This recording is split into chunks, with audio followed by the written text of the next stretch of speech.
Hello, everyone. In today's story, we'll hear about a woman who, right after stamping her signature on the divorce papers, immediately cancelled all 15 authorized user cards associated with her ex-husband's account. At that very moment, the ex-husband was busy booking a lavish engagement party totaling $100,000 for his mistress, but a single phrase from the master of ceremonies froze him in his tracks. Friends, there are crossroads in life we wish to avoid, and divorce is perhaps one of the most painful. After 20 long years dedicated to her family, the only thing left in the hands of Audrey, the protagonist of our story, was a thin sheet of paper, heavy with countless sorrows, a divorce certificate. But what is special about this story is not in the tears or desperate pleas. The story begins the moment her ex-husband, Robert, hurriedly got into his car with his mistress, turning his back on the woman with whom he had shared half his life. In that instant, there was no breakdown, just a terrifying silence, like an iceberg that, after enduring immense pressure, was finally beginning to crack. Instead of sinking into sadness, Audrey chose a different path. She transformed her pain into strength, her years of patience into a meticulously calculated plan for reclaiming what was hers. From cancelling the cards she had provided to her husband's entire family, to facing those who took her sacrifices for granted, every one of her steps was a shout proclaiming her own worth. The story we are about to hear is not simply one of property recovery, but the journey of a woman who, having decided to live for herself, is rediscovering her true self. It is a narrative full of dramatic and unexpected twists, emerging from the darkness of betrayal toward the light of freedom, leaving us with deep lessons about the human heart. I tightly gripped the folder containing my newly nullified marriage certificate. Only a few minutes had passed since I left the counter at City Hall, and the paper still seemed to retain some warmth. As I stopped on the building steps, a cold wind forced me to tighten my coat. I had rushed out that morning wearing too little, so my body was chilled, but my heart was burning more than ever. It was as if a rock that had weighed me down for years had finally been lifted. Robert walked faster than I did. As soon as the procedure was over, he abruptly turned and got into a car parked by the curb, not even rolling down the window. Through the tinted glass, I managed to see a young woman in a pink jacket sitting in the passenger seat. I didn't have to think hard to know it was his mistress, Holly. I didn't feel anger. On the contrary, I felt liberated. 20 years of marriage, from the first day full of hope to total disintegration, were coming to an end today. I took out my cell phone and turned on the screen. My fingers, without the slightest hesitation, opened the bank app. A while ago, Robert had told me he needed liquidity for his business, and he asked me to apply for a primary card in my name, and then issue several authorized user cards for him and his family. Back then, without thinking twice, I gave him 15. One for him, one for his sister, Zoe, and even several for his drinking buddies. Thinking about it now, I was a complete idiot. I let them play with my credit as if it were a toy. I went into the associated card management menu. The last 4 digits of all 15 cards clearly appeared, and next to each one, the word active. I stared intently at the one he used most frequently, ending in 8886. He always said those numbers brought him luck, but I knew that last month he had used that very card to buy his mistress a handbag worth more than $3,000. I bit my lip and pressed the Cancel Association button. The system asked for confirmation.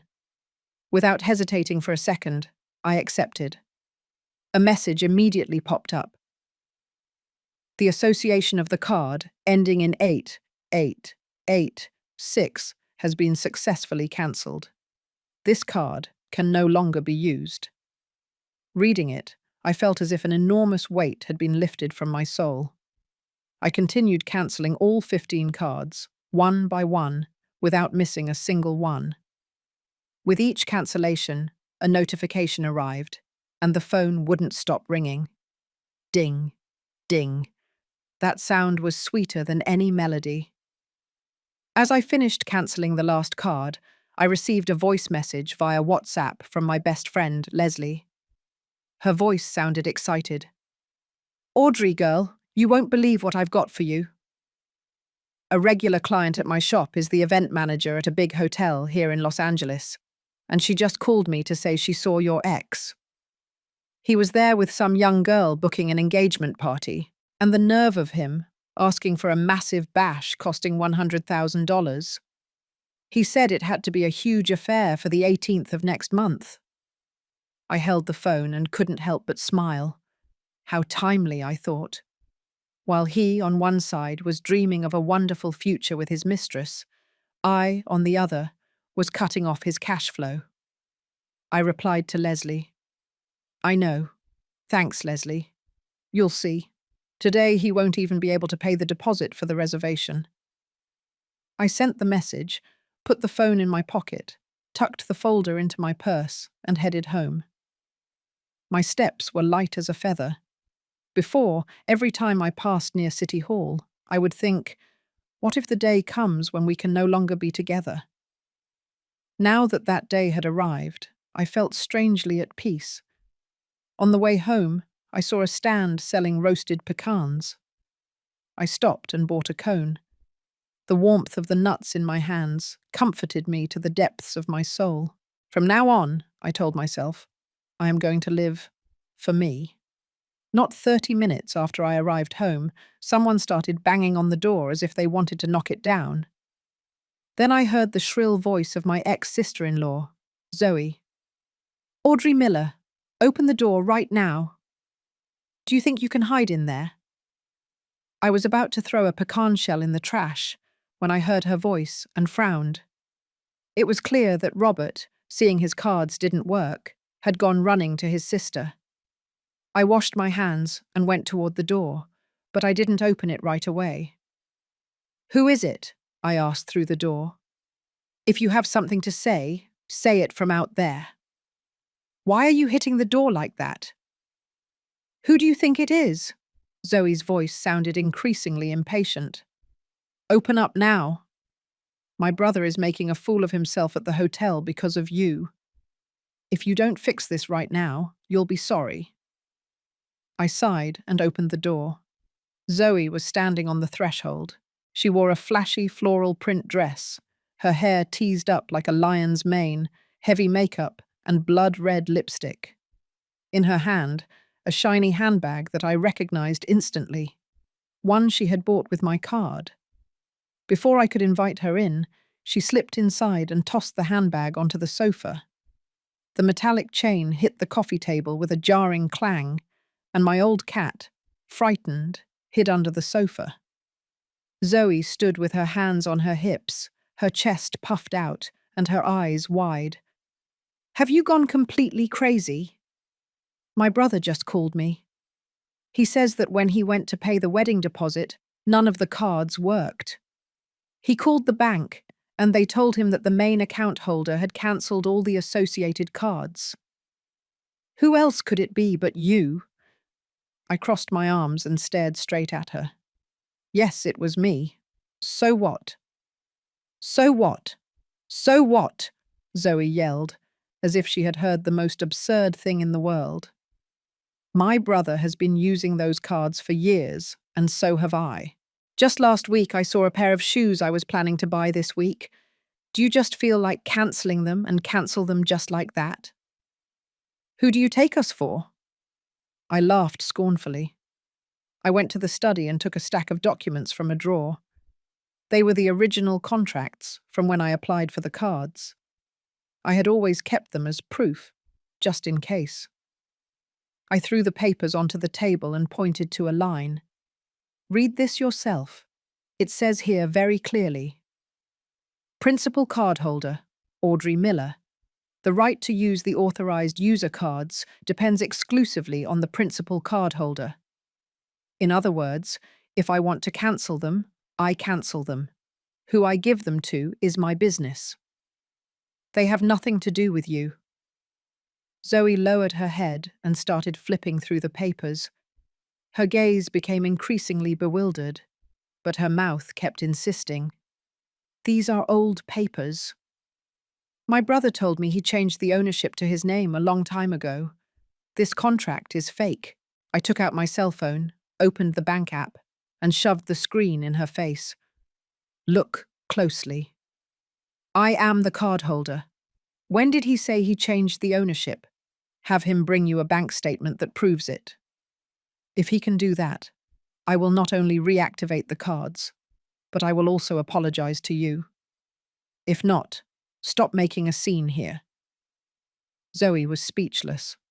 Her face went from red to white. A moment later, she softened her tone a little, although her rage was still noticeable. "Fine. Let's assume the cards are yours, but my brother lived with you for 20 years. How can you be so cruel? He's about to start a new life, and you leave him unable to pay even the deposit for his wedding. Aren't you thinking about the embarrassment he'll face?" Remembering my 20 years of humiliation, anger surged inside me. And did he think about the embarrassment when he went with his mistress to book a luxury wedding? Did he think about how cruel he was to me when he diverted our money to spend it lavishly on her? I lived by his side for 20 years, saving every last penny. I barely bought myself a $20 dress, while he didn't bat an eye buying handbags for his mistress. Now that he's run out of money, he remembers me. Too late. Zoe stepped back at my words. With reddened eyes, she suddenly reached out to grab a glass from the table, as if to smash it. I quickly stopped her and pointed to the door. "Don't even think about it. I'll call the police right now. Let them come and decide who is at fault, whether it's me for cancelling my own cards, or you for coming to my house to cause a disturbance, and then all the neighbours in this community will come out to see the spectacle of your family harassing people." Zoe's hand remained suspended in the air. She looked at me, then looked toward the door, and finally stomped her foot, grabbed her handbag from the sofa, and said through clenched teeth, "You'll see. I'll tell Mum. When she finds out, she won't leave you alone." Having said that, she turned and left. The slam of the door made the walls, and even the pictures on the wall, tremble. Looking at the dented doorknob, I gripped the glass in my hand. The water was cold, but my heart was firmer than ever. If Zoe had left, it was certain that my mother-in-law would come next. The difficulties ahead would not be few, but I was no longer afraid. From the moment I cancelled those 15 credit cards, I decided I would no longer endure humiliations. I went to the sofa, picked up the contracts that Zoe had scattered, and put them back in the drawer. I poured a little more food for my old cat. He came out from under the sofa and rubbed against my legs. I bent down to stroke his head and thought, no matter how difficult the coming days are, I have to make it through. For myself. Not 30 minutes after Zoe left, there was another knock on the door. This time it was not furious banging, but a very rhythmic tap, tap, tap. Each knock seemed designed to weigh on my heart. I had just sat down with the cat on my lap.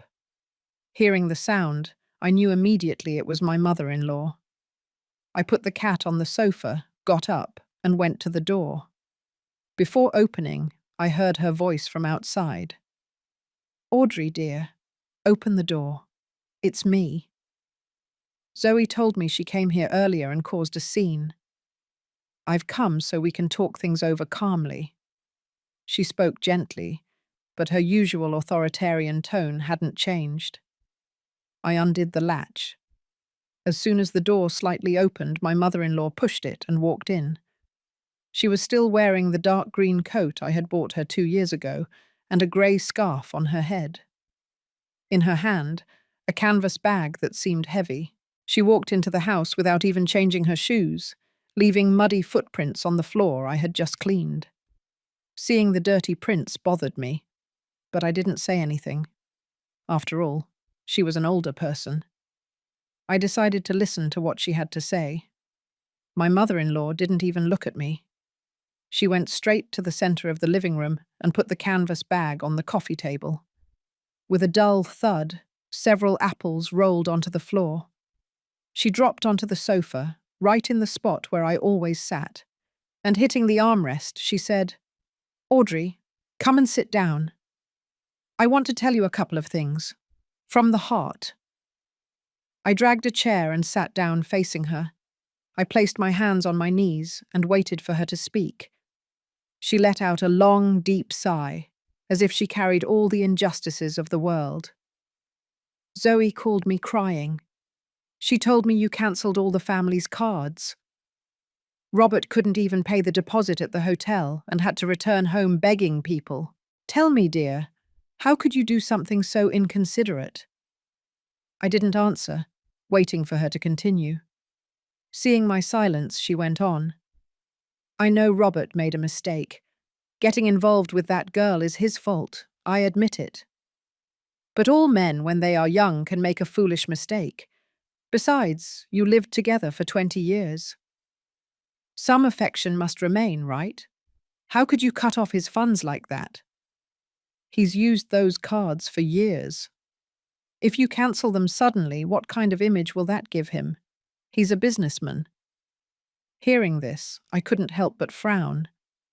Mother-in-law, he didn't make a foolish mistake. He committed adultery. And those cards are in my name. I cancel them when I want to. It has nothing to do with the image he wants to project. If he wanted to keep up appearances, he shouldn't have used my card to buy handbags for his mistress or book luxury weddings. And he shouldn't have diverted our money either. What manners you have! My mother-in-law pounded the table hard. The teacups on it rattled. "Adultery, you say? That girl is young and affectionate. And Robert is having fun with her. What are we going to do about it? Besides, in 20 years you haven't been able to give him a son. If Robert has a strong, healthy son with her, it will be a blessing for our family. Is it so hard for you to be a little understanding?" That completely infuriated me. I got up, went to the study, and took out the stack of receipts I had saved from a drawer. The household accounting ledger, the records of the construction materials business, and even the evidence of the transfers Robert had made to his mistress. I threw the receipts in front of her and pointed to one. "That I'm not understanding? Well, look at this. Last winter I had a 104-degree fever. I asked him to buy me some Tylenol, and he said he was busy, that he had plans with some friends. Do you know what happened? That very same day, he transferred $200 to that woman so she could buy new clothes. Is this something I should understand?" My mother-in-law picked up the receipt, looked away, and put it back on the table. She kept trying to justify herself. Surely he had something important with his friends. And $200 is not that much money either. Men need to carry some cash for their social interactions. Not that much. I picked up another receipt. Well, look at this. Last year, for my birthday, I bought myself a sweater for over $100, and he said it was too expensive, that I should return it. But that same day, Robert bought that woman a necklace for almost $1,000. Why didn't that seem expensive to him? And look at this too. I pointed to the business accounting ledger. The initial capital for that store was $30,000 that my parents put up. For years, I'm the one who handled the accounts, received the merchandise, and staffed the location every day. There's nothing I haven't done. And what has Robert done? He's been diverting the money from the store, little by little, into his personal account. Do you know how much he's diverted? More than $100,000. Half of that money is mine. By what right did he do that without saying a word to me? My mother-in-law's face began to turn pale. She tried to grab an apple from the bag, but her hand was shaking so much that it fell to the floor. She cleared her throat a couple of times, trying to regain her authoritative air. Audrey, that money was earned by Robert. He can spend it however he wants, and you are my daughter-in-law. You have to obey me. Come on, reactivate those cards. If things go badly for Robert, I won't be at peace. What if he has a breakdown from the distress? Can you live with that? Live with that? I laughed scornfully. Mother-in-law, don't you give your entire $600 monthly pension to Robert and Zoe? Zoe doesn't have a job and lives off of you. Her son's expenses, his private lessons, you pay for everything, right? You save every last penny and wear the same clothes for years, while Robert uses my money to support his mistress. Why is that not disrespectful? Are you asking me to reactivate the cards so he can continue supporting his mistress with my money? Or so Zoe can keep going shopping with my card? My mother-in-law was left without a response, her face flushed. Suddenly, she threw herself onto the floor and began to beat her knees while crying loudly. Oh, how miserable I am! What a life I have! After raising my children alone for decades, with so much effort, the daughter-in-law I get not only doesn't respect me, but also ruins my son's life. I can't take it anymore. Neighbors, come and see this. This old woman is being mistreated by her daughter-in-law. The more she cried, the calmer I felt. I went to the door, opened it a little, and told her, Mother-in-law, if you want the neighbors to see it, I'll open the door wide. Let everyone come in and decide who is right. Let's see if the problem is that I cancelled my own cards, or that Robert committed adultery and diverted our shared assets. Let's see if the disrespectful one is me, or if it's you, who only defends your son while mistreating your daughter-in-law. If you don't want to be embarrassed, let's talk clearly. My mother-in-law's crying stopped abruptly. She lifted her head, looked through the crack in the door, and then outside. The panic was evident in her gaze. In this community, we were all lifelong neighbors. If something happened in one house, the whole neighborhood found out. If she made a scene, the ones who would be exposed would not be me, but her and Robert. Slowly, she stood up. She dusted off her clothes and gave me a murderous look. You've really gone too far, Audrey Miller. You've gotten too full of yourself, haven't you? Daring to talk to me like that, you'll see. Robert won't forgive you. Having said this, she picked up the canvas bag from the table and went out the door. As she passed me, she pushed me hard. I didn't step aside, I just looked at her. Upon reaching the door, she rushed out without changing her shoes and slammed it even harder than her daughter had. I closed the door and looked at the apples rolling on the floor and the receipts scattered on the table. I sighed deeply.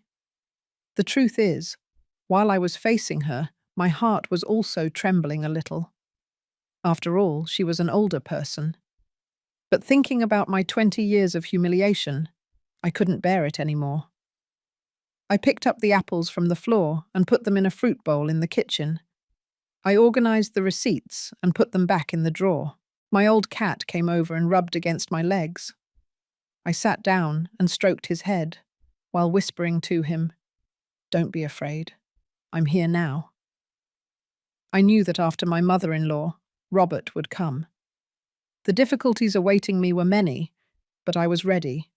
No matter what tricks they tried, I wouldn't be the same as before, the one who endured everything submissively. I was going to recover what was mine and make them pay for what they had done.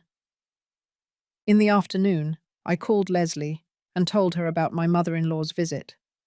Leslie let out a couple of swear words over the phone and then told me, "Audrey, don't worry. If they come back to cause trouble, call me, I'll fly over there." Oh, and I already talked to the lawyer I told you about, a cousin of mine. Does tomorrow work for you? We can go together, show him those receipts, and see what can be done to get back the money they took from you. Leslie's words comforted me. With her help and a lawyer, I wouldn't have to fight alone anymore. I told her tomorrow worked, that we would meet in the morning to go to his office. After hanging up, I went out onto the balcony and looked at the sunlight. I felt much lighter. No matter how difficult the path, I would move forward. I was finally going to live for myself. I collected all the apples my mother-in-law had tossed. Some were bruised, but others, after being washed, were edible. I put them on a plate in the kitchen to dry. While I was cleaning the table, my old cat walked around my feet, occasionally rubbing his head against my pants. He seemed to know something had happened and was calmer than usual. Just then, my cell phone rang. The screen on the living room table lit up. It was Robert's number. My fingers paused for an instant. I knew the moment had arrived. Neither his mother nor his sister had achieved anything, so it was obvious it was his turn now. I put down the cloth, walked over, and picked up the phone, but I didn't answer immediately. First, I pressed the record button. Since Zoe's scene, I had decided I should record everything they said as evidence, so they couldn't deny it later. Once ready, I slid my finger to accept the call and put the phone to my ear. "Audrey, have you gone crazy?" Robert's voice exploded on the other end of the line. It sounded hoarse and rough, as if he had just argued with someone. In the background, I heard car horns. It seemed he was on the street. "Tell me one thing. Were you the one who cancelled all 15 cards?" I leaned back on the sofa, gently stroking my cat's back, and answered with a voice devoid of emotion. "Yes, it was me." "Is there a problem?" "Is there a problem? Of course there's a problem." He screamed so loudly it hurt my ear. "Today at the hotel, in front of everyone, I swiped 7 or 8 cards, and none of them worked. The look the manager gave me, like I was a beggar. And Holly there, pressuring me. Do you have any idea how embarrassed I was? You did this on purpose, didn't you? You can't stand to see me happy." I laughed. My cat was startled by the scream and shrank back. I stroked him to calm him down. "Yes, I did it on purpose." "And you? Did you think about my happiness when you went with your mistress to book a luxury wedding? When you used my card to buy her a $3,000 handbag and a $1,000 necklace? Did you think that I was still wearing a 3-year-old coat? When you diverted more than $100,000 from the business to your personal account, did you think that half of that money was mine?" "Stop with the nonsense," he interrupted me. His voice was full of panic and rage. "I've used those cards for years. They're as good as mine. If you wanted to cancel them, you could have at least told me. Do I not exist to you? Don't you have even a little affection left?" "Affection?" I repeated. I felt nothing. It just seemed ridiculous. "When I caught you hugging your mistress at the store, did you think about affection? When I had a 104-degree fever and asked you to buy me some Tylenol and you told me you were busy drinking with your friends while you were taking her out to a restaurant, did you think about affection?" "It's a little late to talk about that now." He was speechless, so his voice grew harder, more threatening. "Listen to me closely, Audrey. Reactivate those cards right now. If not, face the consequences. I know you still have those receipts. Do you think those pieces of paper will do you any good? We're already divorced. The division of assets is done. Don't you dare think you're going to squeeze one more cent out of me." I held the phone, listening to him yell. The small red dot of the recorder blinked, registering every one of his insults. I spoke calmly. "Whether the division of assets is done or not is not up to you. I've already hired a lawyer. I'm meeting with him tomorrow. We'll see then.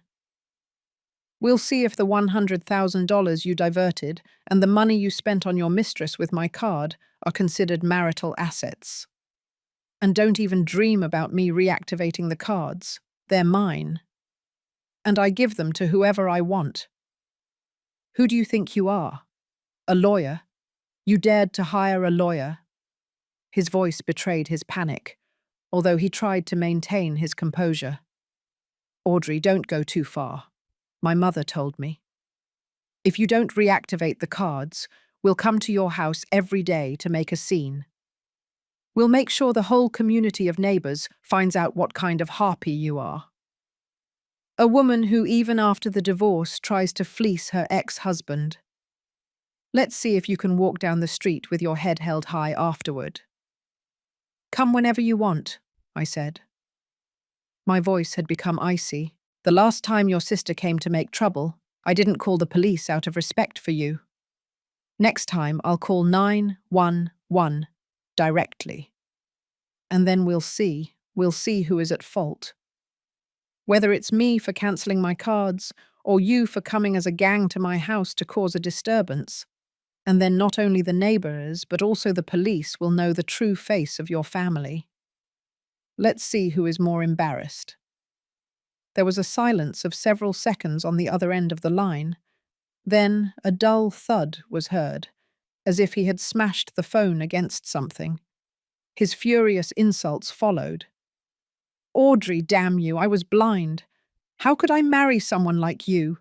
You'll see. This isn't going to end here. I won't let you live in peace. Listening to his threats, I felt no fear. On the contrary, I felt calm. The angrier he got, the more evident it was that he had no arguments. I checked that the recording was over 3 minutes. I had all the evidence I needed. I hung up the call firmly. I saved the audio file. I renamed it as Robert's Threats and uploaded it to the cloud. Although I had hung up, the echo of his snarls seemed to persist in the phone. I left it on the table. I got up and went to the kitchen for a glass of lukewarm water. After drinking a few sips, the unpleasant feeling dissipated. My old cat jumped onto the sofa and curled up in the spot where I had been sitting, gently wagging his tail. I went to the balcony and opened the curtains. The sky had already darkened. In the courtyard, some neighbours were walking and chatting animatedly. Leaning on the railing, I thought about Robert's threats, and suddenly it seemed comical. Before, I had always been afraid of him getting angry. I was afraid of arguing with him and conceded everything. The result? Betrayal and manipulation.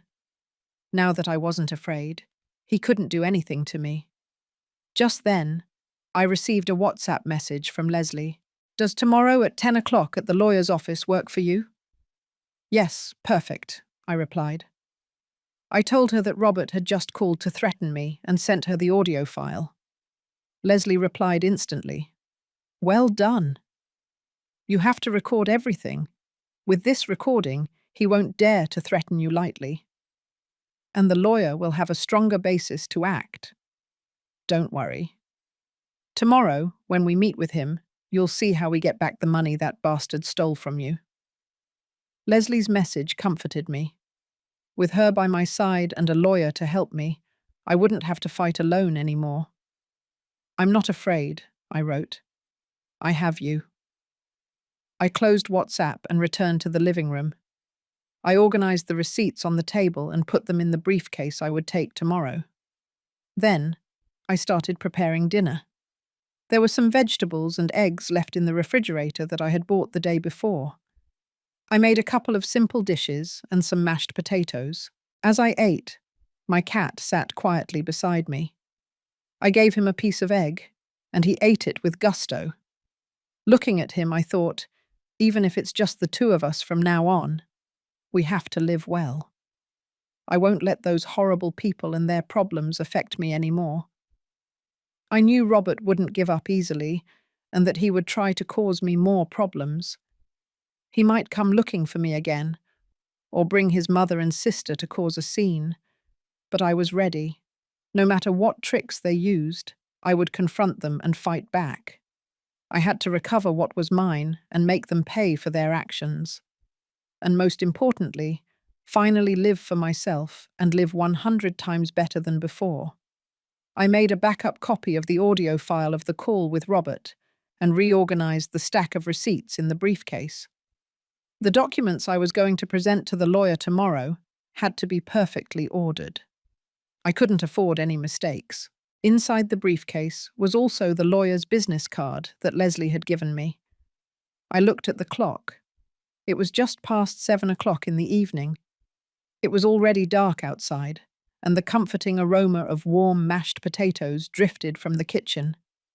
My old cat, sitting next to the table, stared intently at my chopsticks, waiting for another piece of egg. Just as I was sitting down to dinner, my cell phone made a sound. It was a friend request notification on WhatsApp. I picked up the phone and saw a new message in the requests list. The username was Holly. The profile picture, a selfie with heavy makeup and a shiny necklace. There was no doubt it was his mistress. The request message was arrogant and provocative. "I'm Robert's fiancé. I have something to tell you, so accept me." Reading it, I couldn't help but smile scornfully. My cat rubbed against my hand. I stroked his head and accepted the request. Let's see what gems she had to spout. As soon as I accepted her, her messages rained down like projectiles. First, 3 or 4 photos. The first was a view of a hotel's banquet hall. Luxurious chandeliers shone, and although their names were not yet on the sign in the background, it read, "Congratulations to the couple." The second photo was a selfie of her in a white wedding dress. The train of the dress was very long, and in her hand, a diamond ring, while she flashed the peace sign at the camera. The third was a photo with Robert. He was hugging her waist, and both posed in front of the wedding menu. Just reading the names of the dishes, it was clear they were very expensive. Then came a torrent of text messages, every line dripping with arrogance. "This is where Robert and I are going to celebrate our engagement. Robert said he's spending $100,000 to make my wedding an over-the-top affair. Look at this. My wedding dress is custom-made. It costs over $20,000, and this ring, $15,000. Robert says it looks beautiful on me. I'm sure in the 20 years you were with Robert, you never set foot in such a luxurious place, right?" I took a spoonful of mashed potatoes and slowly typed my reply. My tone was extremely calm. What a beautiful location. The dress and the ring also look very expensive, but I have a doubt. Are you paying for that money, or is Robert paying for it? If he's paying, if I were you, I'd be careful. Yesterday he called me desperate because he couldn't even pay the deposit for the reservation. He swiped 7 or 8 cards, and none of them worked. Are you sure you have $100,000? Not 10 seconds passed before she replied. Every word showed urgency. Don't talk nonsense. Robert has a lot of money. His business is going great. It's impossible that he's broke. What's happening is that you're jealous, and you can't stand to see us happy. Me jealous of you, I thought. It seemed more ridiculous every time. I lived with Robert for 20 years. I know what kind of person he is, much better than you. His business is just okay. Last year, he even diverted more than $100,000 to his personal account. Who do you think that money was for? And the money he bought the dress and the ring with was surely paid for with my primary card. Oh, by the way, I cancelled that card. He won't be able to use it anymore. This time, her reply took longer to arrive. A minute passed before she wrote a sentence. Liar. Robert told me those cards were his. That you cancelled them because you're hysterical. He also told me the division of assets was already done. So don't you dare think about taking any more money from him. Division of assets done, I thought. I put down the phone and sent her a screenshot of the transfer history I had saved. Look at this. On the 15th of May last year, He transferred $3,000 to your account. Memo. For your expenses. On the 28th of June, $2,000. Memo. For the handbag. All that money was our marital property. He sent it to you without consulting me. Do you call that a finished division of assets? And if he really had so much money, why was he paying for things for you with cards that didn't even work? This time it took 2 minutes for her to respond. Her tone was no longer so defiant. It sounded more like a tantrum. Robert gave me that because he wanted to. We truly love each other, and you're just an outsider. You're already divorced. Why are you clinging to the past? Do you want to get back together with him? I'm warning you, not in your dreams. Get back together with him? I almost laughed out loud. You have quite the ego. I just wanted you to know. Don't get too carried away celebrating a wedding and buying luxuries with other people's money.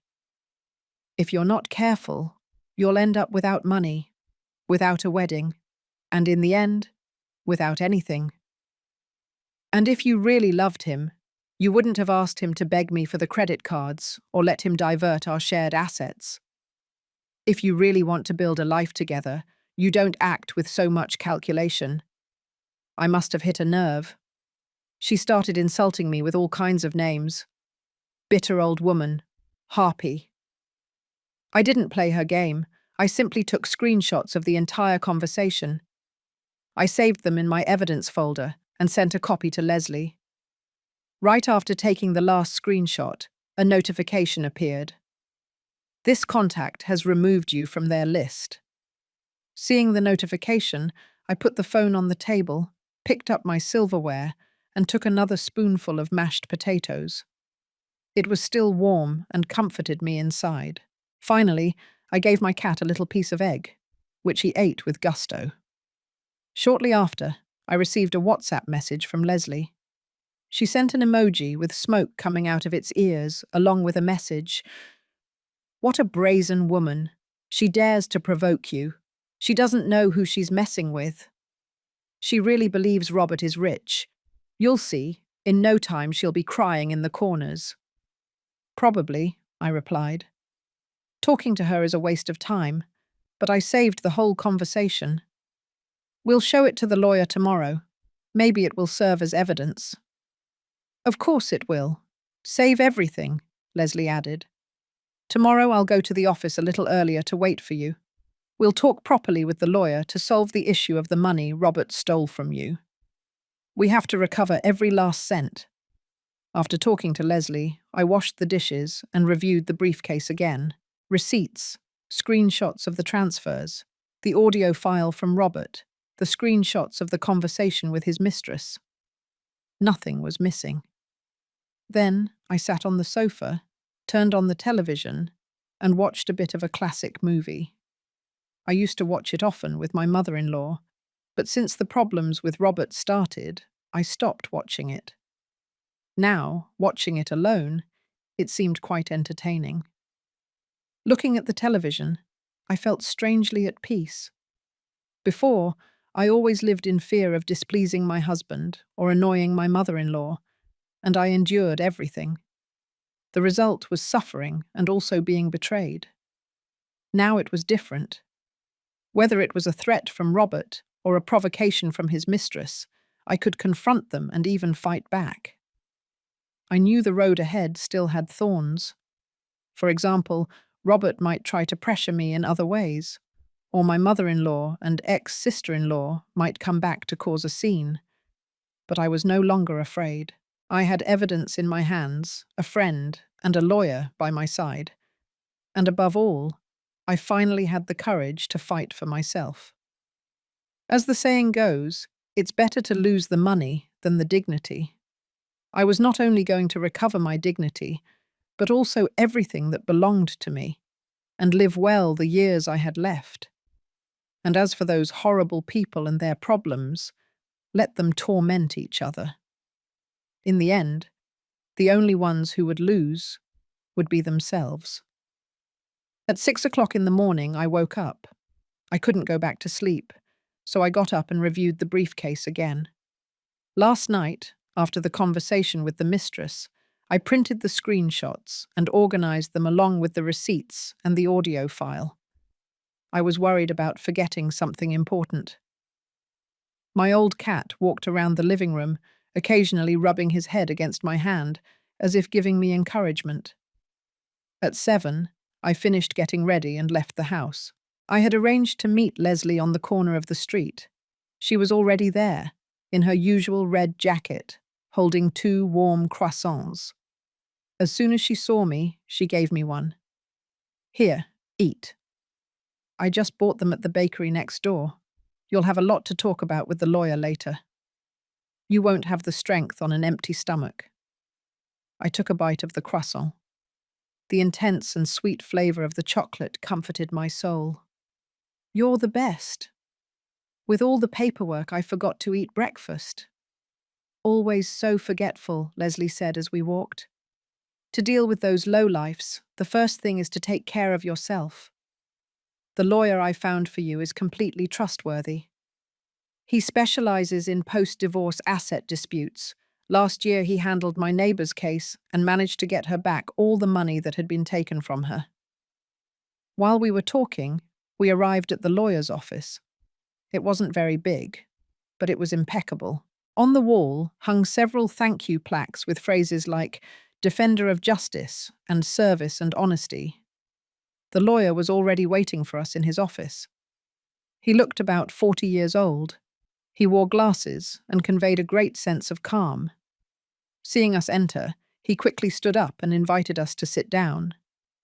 "Please, come in. Sit down. Would you like a glass of water? Take your time." I handed him the briefcase. I was a little nervous and clasped my hands. "Mr. Attorney, please take a look at this. It's all the documentation I've gathered. The receipts for household expenses, the business accounting ledgers, and the evidence of the transfers he made to his mistress." The lawyer took the briefcase, took out the documents, and examined them one by one, carefully. Occasionally, he underlined something with a pen. In the office, the only sound was the rustling of the pages. Leslie and I waited in silence for him to speak. After about 30 minutes, he put down the papers, adjusted his glasses, and looked at me. "You have prepared the documentation very thoroughly, especially the business accounting ledgers. Every income and expense is recorded, which makes them key evidence. You mentioned that he diverted $100,000. According to these records, between May and October of last year, he made 5 transfers to his personal account, each for $20,000, totaling $100,000. Furthermore, these transfers were made before your divorce, so they are considered marital assets. Having made them without your consent is a clearly illegal act." My heart raced. "So will I be able to recover that money?" I asked. "I've heard that some people, even if they prove the diversion, don't recover anything in the end." "You will be able to recover it, don't worry," the lawyer assured firmly. "The accounting ledgers are impeccable, and we have the evidence of the transfers to his personal account. The chain of evidence is solid. In addition to those $100,000, I see several smaller transfers at the beginning of last year, between $1,000 and $2,000 each, totaling more than $10,000. We must also include those in the calculation. Of course, the items he bought for his mistress with the authorized user card. Do you have the card statements? If we can prove that those expenses were for her, they are also considered marital assets, and you can demand the return of a portion." Hearing this, I felt a weight finally lift off my shoulders. The tension I felt dissipated. Leslie, next to me, also sighed in relief and patted my hand. "See? I told you he was trustworthy. Now you can relax." The lawyer continued. "The next step is to obtain all the information about his personal account. The account number, the bank, and also the details of the account to which he transferred money to his mistress.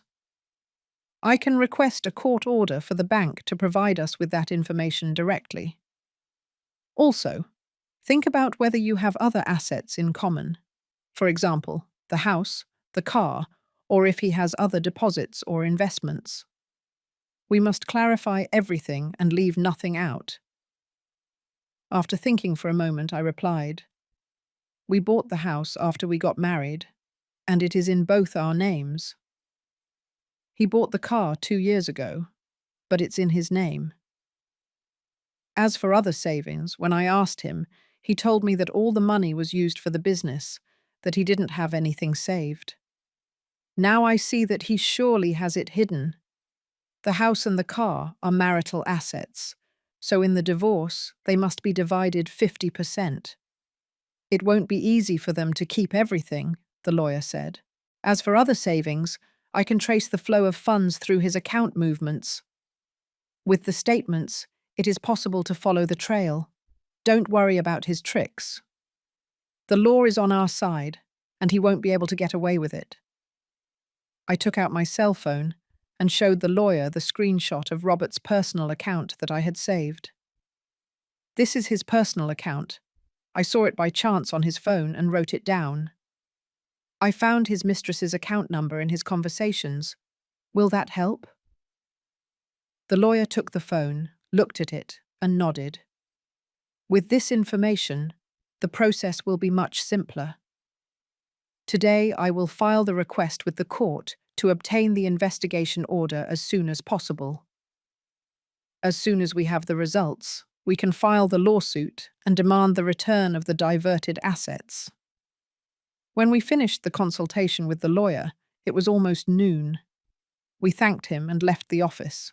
On the street, the sun shone warmly, and my heart felt much lighter. Before, I had always felt alone and defenseless against my ex-husband's schemes. Now I realized that if I didn't give up, with the help of my friends and the protection of the law, there was nothing I couldn't overcome. Leslie took me to a small nearby restaurant and ordered 2 of my favorite dishes. As we ate, she told me, "Audrey, when all this is resolved, don't stay locked up at home. I've found you a job. A friend of mine has an organic product store in the neighborhood and is looking for a manager. The salary is good, and since you already managed your ex's business, I'm sure you'll do great." My heart skipped a beat. I had already thought that after the divorce, I should find a job to be independent and not have to depend on anyone. Leslie's proposal fit perfectly with my plans. That would be great, but I'm a little afraid of not doing it well. "How could you not know how?" Leslie laughed. "You're meticulous, and you're good with numbers. Managing an organic product store won't be a problem. When the asset issue is resolved, I'll take you to meet my friend and see the place." After eating, I said goodbye to Leslie and walked home slowly. The neighbors I ran into on the street greeted me, and I responded with a smile. Before, I was terrified of them asking about my problems with Robert. I felt ashamed. Not anymore. I hadn't done anything wrong. The ones who had acted wrongly were him and those who had deceived me. I didn't have to feel ashamed. When I arrived home, my old cat, hearing the door, ran to rub against my legs. I left the list of documents the lawyer had given me on the table. On it, all the papers I needed to prepare were detailed. Seeing it, I felt full of confidence. No matter how many difficulties were ahead, I had the courage to face them. I knew I wasn't alone. I had friends, the law, and my own determination. I sent a thank you message to the lawyer. Then I started cleaning the house. I put Robert's old things in a box, waiting for him to come and pick them up. From now on, this house was only mine. I wouldn't allow anything related to him to occupy an inch of my space. I wanted to start a new life, finally live for myself, and live in a much brighter way than before. I was crouched on the floor, sorting Robert's old things. I folded several of his worn shirts and put them in a cardboard box. The smell of the detergent he used to use still permeated the clothes and made my stomach churn. My old cat, sitting next to the box, occasionally scratched a corner, as if he were helping me. Suddenly I heard banging on the door, much more violent than the previous time. The door trembled, and even the frame of a picture on the wall vibrated. Next, the shrill voice of Zoe and the wails of my mother-in-law mingled. "Audrey Miller, open the door. Because of you, my brother is between a rock and a hard place. We're not leaving here just like that today." My heart sank. I knew it was them again. I put down the shirt I had in my hand. I got up and went to the door, but I didn't open it immediately. "What's going on?" I asked through the door. "If you have something to say it from outside. You are not welcome in my house." "Open up. You dare not open?" Zoe kicked the door hard. "I'm warning you, today my mother and I came so you would reactivate the cards and forget about the asset issue. If not, we won't leave here. We'll make the whole neighborhood see how you mistreat an elderly woman and harass your ex-husband." I frowned. They were incredibly childish. I took my cell phone out of my pocket, activated the recording mode, and only then unlocked the door. This time, I was going to record their scene so they couldn't deny it. As soon as the door opened, Zoe pushed my mother-in-law to enter. She had a canvas bag in her hand. As soon as she entered, she threw it onto the floor. The dishes inside shattered, and the ceramic pieces flew in all directions. My frightened cat jumped onto the top of a cabinet and stayed curled up, not daring to come down. "Look what you've done," Zoe shouted, pointing at me. "My brother can't even pay the wedding deposit, and his fiancée won't stop arguing with him. The business is abandoned. Are you happy now? You're a harpy. You can't stand to see others happy." I looked at the ceramic pieces scattered on the floor and contained my rage. What have I done? Is it wrong to cancel my own credit cards and claim what is mine? Your brother is the one who committed adultery and diverted the assets. What does that have to do with me? If you want to talk reasonably, fine. If you come to cause a scene, I'm calling the police right now. "Call the police? Who do you think you're threatening?" Zoe said, and headed to the living room to grab the briefcase that was on the table. Inside were the documents I had organized with the lawyer. I rushed to stop her and hugged the briefcase tightly. "Don't touch my things. They're evidence. If you dare to touch them, you'll regret it." "Evidence? What evidence?" "It looks like you forged them." Zoe tried to snatch it from me. In the struggle, her nails scratched my arm, leaving a red mark. The pain made me let go of the briefcase, which fell to the floor, scattering all the receipts. At that moment, my mother-in-law threw herself onto the floor, stretched out her legs, and began to beat her knees, crying even louder than the previous time. Oh, how miserable I am. My son married a beast who, even after the divorce, won't leave us alone. She breaks our things and wants to steal our assets. Neighbors, come and see this. This old woman is going to be beaten to death. Hearing the screams, the next-door neighbor slightly opened the door and peeked out. Seeing the ceramic pieces and papers on the floor, she frowned and closed the door again. Seeing that someone was looking, Zoe cried even louder, deliberately rolling on the floor. "Come and see this. Audrey Miller is mistreating people. Even after the divorce, she's obsessed with money and hits people." Seeing the spectacle of mother and daughter, I no longer felt intimidated. It seemed ridiculous. In front of them, I took out my cell phone, dialed 911, and said in a clear voice, "Hello, police. There are people in my house causing a disturbance and breaking my things. Can you come, please?" Hearing me call the police, Zoe's crying stopped abruptly. She jumped up and pointed at me, shouting, Did you really call the police? Audrey, you're crazy. After all, we were family. Do you have to go to these extremes? Family? I laughed. When your brother committed adultery, did you consider me family? When you came to my house to break my things and insult me, did you consider me family? Now you're afraid? Too late. My mother-in-law also got up and dusted herself off. Panic was evident in her gaze. Audrey, don't call the police. We can talk things over calmly. It's just that we were very worried and we acted without thinking. It's too late to talk calmly, I said, hanging up the phone and looking at them. The police are already on their way. Let's talk in front of them. Let's see if I mistreated you or you mistreated me. Shortly after, the siren of a police car was heard approaching. My mother-in-law's and Zoe's faces turned pale. Zoe quickly gathered the ceramic pieces from the floor and, in her nervousness, cut her hand. My mother-in-law beside her kept moving nervously, without a trace of her former arrogance. The police didn't take long to arrive. They were 2 officers. Upon entering and seeing the ceramic pieces and papers on the floor, the one in front frowned and asked me, "Are you the one who called? What happened?" I pointed to my mother-in-law and Zoe.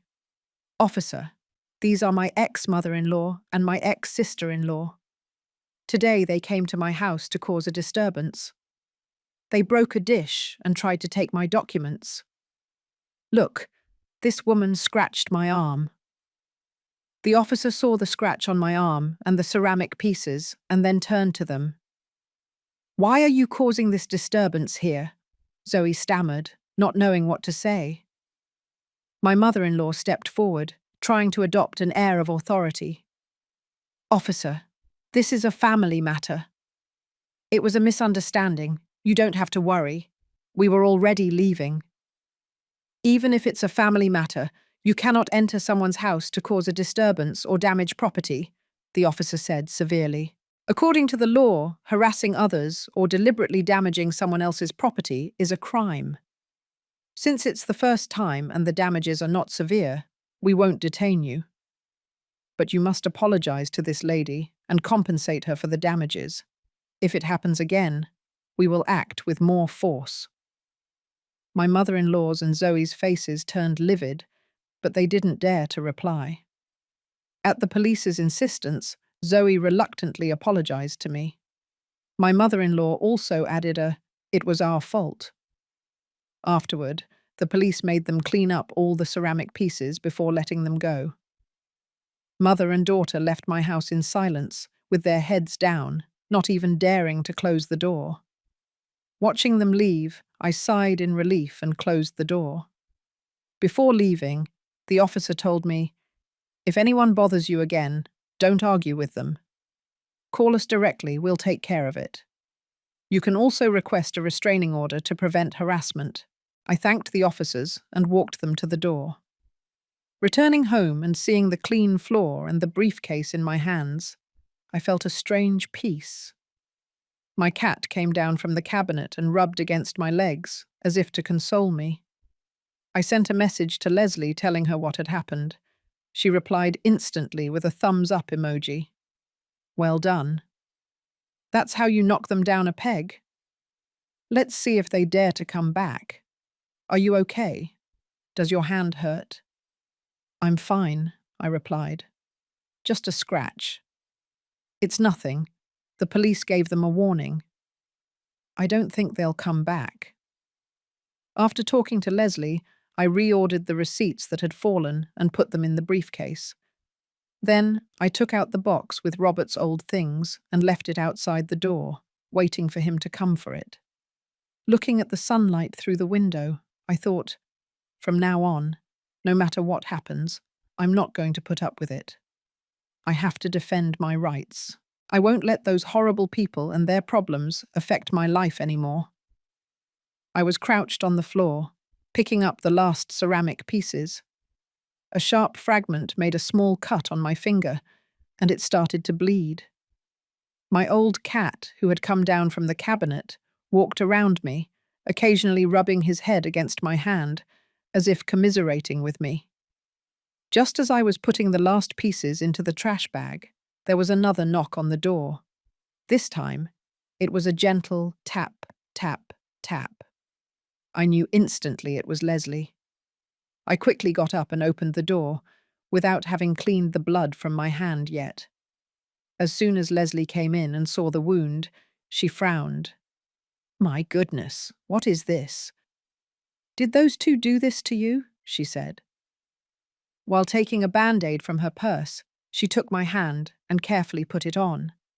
Her movements were gentle and quick. "No, relax. I accidentally cut myself picking up the ceramic pieces." "It doesn't hurt," I said, smiling. Leslie looked at me reproachfully and left a plastic bag with a container on the table. "What do you mean it doesn't hurt? It's bleeding." "Look, on my way to the store, I brought you some hot chicken noodle soup and some apples, which I know you like. Drink it while it's hot." She opened the container, and the aroma of chicken noodle soup filled the room. Inside there was corn and carrots, my favorites. I felt a warmth in my chest. I took the spoon and tried a sip. The hot soup went down my throat, and I felt that every last bit of bitterness I carried inside dissolved. Leslie sat next to me, and seeing the trash bag on the floor and the box with Robert's things next to the door, she sighed. "Those two are unbelievable, daring to come to your house to break things. Thank goodness you called the police. Otherwise, they would have gotten away with it." "Yes." As soon as the police arrived, they calmed down. "They even reluctantly apologized to me," I said, putting down the spoon and telling her what had happened. "With the police warning, I don't think they'll dare to come back." Leslie nodded and took a sheet of paper from her purse. "Oh, about the organic product store I told you about. I talked to my friend. This is the job offer ad. Take a look at it. They're looking for a manager to handle stock control, accounting, and personnel management. The base salary is $2,000, but with commissions you can earn between $3,500 and $5,000 a month. The conditions are good. 1 day off on the weekend and extra pay at Christmas and summer." I took the ad and read it carefully. I felt excited, but also a little insecure. I've never done a job like this. I manage the construction materials business, but an organic product store will be very different. I'm afraid of not doing it well. "What's going to be different?" Leslie said, patting my hand. "Controlling stock, handling accounts, managing the store. It's the same. When you ran your ex's business, you did everything. Accounting, receiving merchandise, attending to customers. What didn't you know how to do? An organic product store is much simpler. You just have to pay a little more attention to the preservation of vegetables and fruit. My friend told me that she herself will train you for a few days. How to choose the product, how to preserve it. You'll learn right away." Leslie's words dispelled much of my doubts. "My friend says that if you agree, you could stop by the store tomorrow to talk to her. If you like it, you can start next Monday. You don't have to decide now, just go and see what you think." "That would be great," I said, feeling a weight lift off my shoulders. Before, I was worried about being jobless and without income after the divorce. Now, with this opportunity, I was no longer afraid. Leslie took another stack of documents from her purse. "And the papers you organized with the lawyer. I made several copies for you. One for him, one for you, and the rest as backups, so you don't have to look for them if you need them. I also spoke with the lawyer. The request for the investigation order has already been filed. It will take about 3 or 4 days to be issued. As soon as it is, he'll call you." I took the documents.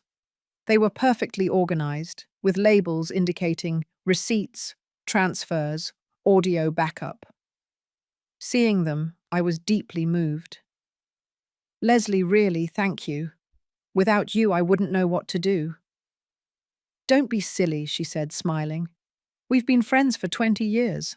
How could I not help you? When I was having a hard time, you were there for me. Now it's my turn. And your ex and his family of scoundrels have to pay. We can't let ourselves be stepped on. Then Leslie picked up my cell phone and opened the voice recorder. Oh, the audio's from Robert and Zoe. I made a cloud backup of them and put a password on them so no one else can listen. Don't worry. If they come back to cause trouble, keep recording. They are evidence the lawyer can use. I nodded. I felt much calmer. With Leslie helping me, a trusted lawyer, and a job in sight, I was no longer the submissive housewife I used to be. In the afternoon, Leslie accompanied me to the organic products store. The place was not big, but it was impeccable. The vegetables and fruits were organized with the entry date clearly visible. The owner, a woman in her 40s, was very friendly. You are Leslie's friend, right? She said, smiling. Leslie told me you are very meticulous and you are good with accounts and management. I just need someone trustworthy. If you agree, we can work together. I talked to the owner. She explained the daily operation of the store. In the morning, you have to go select the fresh vegetables and fruits. At noon, restock the merchandise. And at night, do inventory and manage the accounts. They were similar tasks to what I did in the materials business, so I felt capable of doing it. I accept the job, I told her. I will start next Monday. The owner was very happy and took my hand. That's great. With your help, everything will be much easier. Leaving the store, Leslie took my hand and smiled. See, I told you you could do it. Now everything will be fine. You have a job. The evidence is being gathered. From now on, things can only get better. Looking at people walking down the street, under the warm sunlight, my heart filled with hope. Before, I thought divorce was the end of the world. Now I realized that if I didn't give up and had friends by my side, there was no difficulty I couldn't overcome. Returning home, I left the job ad and the documents on the table. My cat jumped onto it and sat next to the papers, as if protecting them. I stroked his head and thought, I start working on Monday. I have to work hard and live well. Finally live for myself. I won't let those horrible people and their problems affect me anymore. In the evening, I sent a message to the lawyer to tell him that Leslie had helped me organize the papers and to confirm the investigation order again. Don't worry, he replied. As soon as the order is issued, I will call you. We will go to the bank together, check the account information, and recover your assets. The lawyer's message gave me even more security. Now I had a job, friends, and the protection of the law. I no longer had to fear Robert and his family. I knew the road could still be difficult, but I was ready. No matter what happened, I would face it bravely and move forward. On Sunday morning, I was returning home after being at the organic products store to learn. The owner had been very kind. She spent the whole morning teaching me how to choose the freshest vegetables. She explained that I had to look at the hydration of the leaves and the firmness of the stems. She also taught me how to preserve fruit. By covering it with a damp cloth and changing the water twice a day, it could stay fresh for 2 or 3 more days. Loaded with a bag full of vegetables and apples that she had given me, I felt incredibly at peace. Thinking about starting work officially on Monday filled me with hope. I finally saw a light at the end of the tunnel. Just as I was arriving at the entrance of my building, the phone rang. It was Robert's number. I frowned and, after hesitating for a moment, I answered. After all, the asset issue was still unresolved, so his call had to be related to that. Audrey, it's me. The voice on the other end was completely different from usual. There was no arrogance or threats. On the contrary, It sounded soft and conciliatory. Do you have a moment? I wanted to talk to you about the division of assets and the misunderstandings we've had. Let's see if we can talk things through properly, without always being on the defensive. My heart skipped a beat. Instinctively, I knew he wasn't up to any good. Him, who always insulted and threatened me, was now talking to me with such sweetness.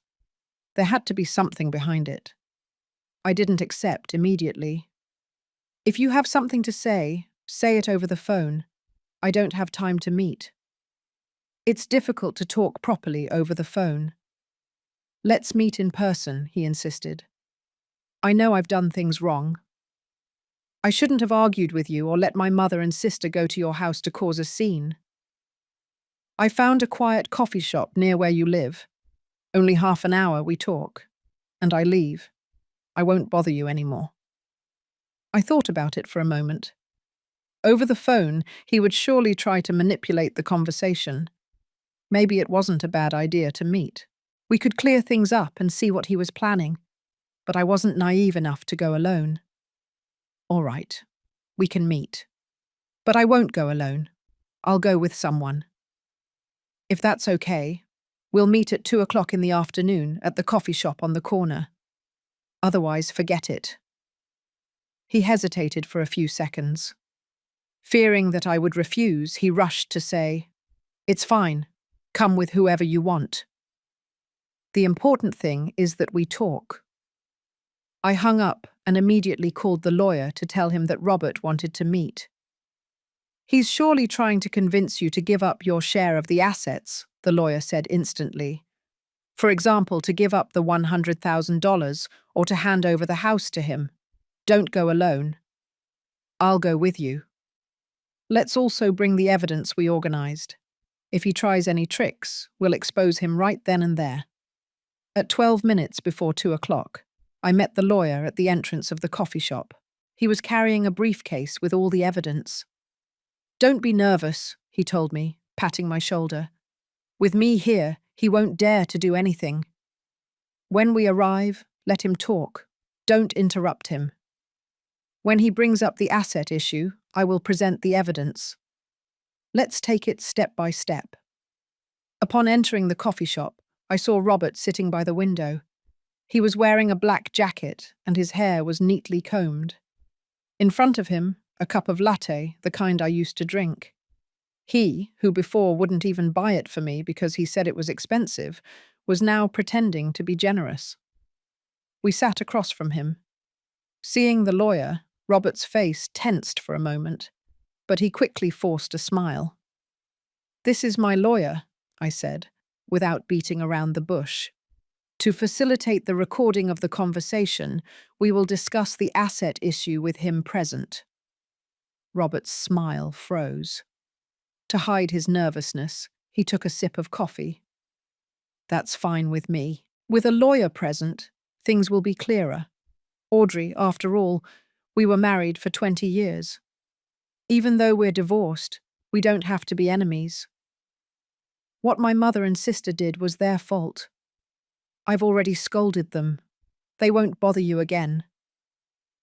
I didn't say anything, waiting for him to get to the point. And indeed, after a pause, he continued. "Regarding the asset issue, I know you're still angry. You probably think I stole $100,000 from you. The truth is, it wasn't on purpose. At that moment, the business urgently needed liquidity, and I temporarily transferred it to my personal account. I intended to return it as soon as things calmed down, but I forgot. Now the business isn't doing well. Holly keeps arguing with me. I'm having a hard time too. Couldn't we just pretend nothing happened? Like I borrowed it from you, and I'll give it back when I have the money." "Borrowed?" I laughed. "Those $100,000 were marital assets. You diverted them without saying a word to me. And now you say it was a loan? And when you used that money to buy handbags and necklaces for your mistress, did you also think it was a loan?" Robert's face flushed slightly. "That was a misunderstanding. What I bought for her was with my personal money, Not with those $100,000. Audrey, let's leave the past behind. I know you're not having a good time either. You don't have a job or income. Let's do this. Give me the house and I'll give you compensation of $150,000. With that money, you can find a good job and start over. Can't we separate peacefully? Hearing this, I let out a laugh. The house, which we bought after we got married, was valued at least $1 million, and he intended to take it from me for $150,000. Besides, he was saying I didn't have a job or income. He was incredibly calculating. Before I could respond, the lawyer spoke first. He took out the business accounting ledgers and placed them in front of Robert. Mr. Miller, you say you used the $100,000 as temporary working capital. However, according to these records, between May and October of last year, you made 5 transfers to your personal account, each for $20,000. And after each transfer, there is a significant expense. For example, on the 16th of May, you transferred $20,000, and on the 18th of May, you transferred $3,000 to Miss Holly. On the 10th of June, you transferred $20,000, and on the 12th of June, you bought a handbag for over $5,000. All the records are here. How do you explain that? Robert took the accounting ledgers, his fingers trembled, and his face grew paler and paler. Those are normal business expenses, he stammered. It's not money I spent on her. Normal expenses? The lawyer took out another stack of documents. This is the statement from your personal account provided by the bank. Between May and December of last year, you transferred money to Miss Holly a total of 8 times, totaling more than $40,000. The origin of this money is the $100,000 you transferred from the joint account, and the items you bought for her with the authorized user card total more than $15,000. All the receipts are recorded at the bank. Do you still maintain that these are normal expenses? Seeing the evidence on the table, Robert's hands began to shake. His conciliatory attitude disappeared, and he raised his voice. Audrey, do you have to go to these extremes? What do you gain by fighting over $100,000? We were husband and wife. Can't you concede a little? Concede to you? I looked at him. I felt nothing. If I concede to you, who concedes to me? I lived with you for 20 years, saving, while you committed adultery, diverted our assets, and treated me like an idiot. And now you ask me to concede? Do you really think that's possible? The lawyer intervened. Mr. Miller, according to the law, if during the marriage one of the spouses unilaterally disposes of or sells marital assets, at the time of divorce they may receive a smaller or even no share. You diverted $100,000 of marital assets and used them for the benefit of a third party. It is a clearly illegal act. My client demands the full return of the $100,000 and the division of the house and the car. If you do not agree, we will file a lawsuit. Then, you will not only have to return the money, but also pay the costs of the trial, and your credit history will be affected. Robert's face went completely white. He slumped into the chair, looking at the evidence on the table, without saying anything for a long time. Suddenly he stood up and pointed at me. Audrey, you are a harpy. I knew you didn't come with good intentions. You just wanted to steal my assets. You'll see. This isn't going to end here. Having said that, he grabbed his jacket and left, without even paying for the coffee. Watching his pathetic figure walk away, I sighed in relief. All the tension had vanished. See? The lawyer said, putting the evidence back in the briefcase. He was just trying to manipulate you into giving up your rights. Thank goodness we had the evidence. Now, we will wait for the investigation order, get the information about his accounts, and present it to the court so he returns the assets as soon as possible. Leaving the coffee shop, the sun shone warmly. I felt strangely at peace. Before, I had always been afraid that Robert would try some trick. Now, with a lawyer and the evidence in hand, no matter what he did, I could confront him. I sent a message to Leslie telling her what had happened. "Well done," she replied instantly. "That will teach him that you're not a fool. On Monday, when you start working, I'll stop by the store to cheer you on." Reading her message, I smiled. I was no longer the weak and submissive woman I used to be. I had the support of my friends, the protection of the law, and a new job about to begin. I was confident that from now on, things could only get better. I wouldn't let those horrible people and their problems affect me anymore. I was finally going to live for myself, a full and free life. Returning from the coffee shop, I held the briefcase with the perfectly organized documents. As soon as I entered the house, my old cat ran to rub against my legs, meowing. I left the vegetables that the store owner had given me in the kitchen and poured him a little more food. Seeing him eat peacefully helped to dissipate the discomfort that Robert's deception had left me with. Just as I finished tidying up, I received a call from Leslie. "How was the meeting with your ex?" she asked as soon as I answered. "Did he try any of his tricks?" I told her with a smile everything that had happened that afternoon. How Robert had tried to act nice so I would give up my rights, and how, when the lawyer presented the evidence, he had been speechless and had fled pathetically. Leslie laughed out loud. "He deserves it. That will take down his ego." "Hey, I have something to tell you. Do you remember the hotel manager I told you about? My client at the store? He came in to buy something today, and I brought up your ex's wedding. It turns out he's the one responsible for that event, so he knows all the reservation details. Do you want me to ask him about anything specific?" My heart skipped a beat. I had already thought that if I could find out the time, place, and guest list, I could show up at the wedding and expose Robert in front of his friends and family. Having the opportunity to get that information from the hotel manager himself was perfect. However, I hesitated a little. But he's the manager. Can he reveal client information? I don't want him to get into trouble because of me. Relax, I trust him. He's not uptight, Leslie said, laughing. When I told him about your ex, the adultery, and the money diversion, he felt very sorry for you. He told me that guys like that need to be taught a lesson. I've already arranged to meet him.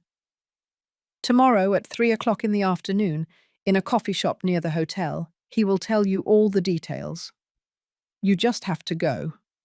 The next day, I arrived at the coffee shop 10 minutes early.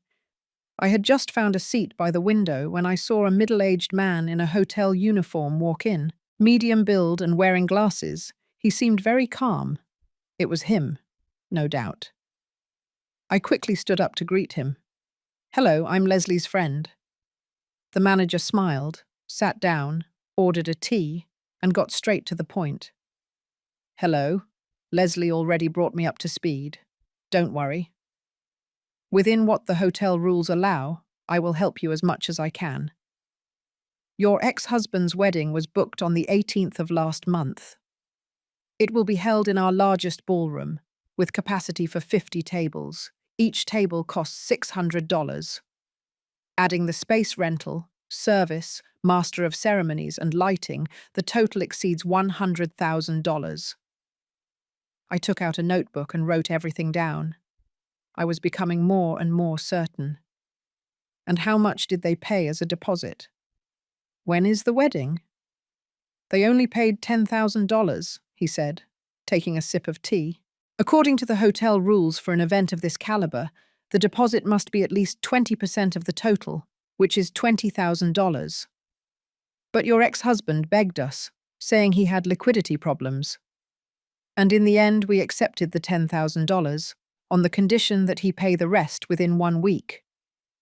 He still hasn't done it, The wedding is on the 18th of this month, in 10 days. Yesterday we called him to remind him, and he asked for 3 more days.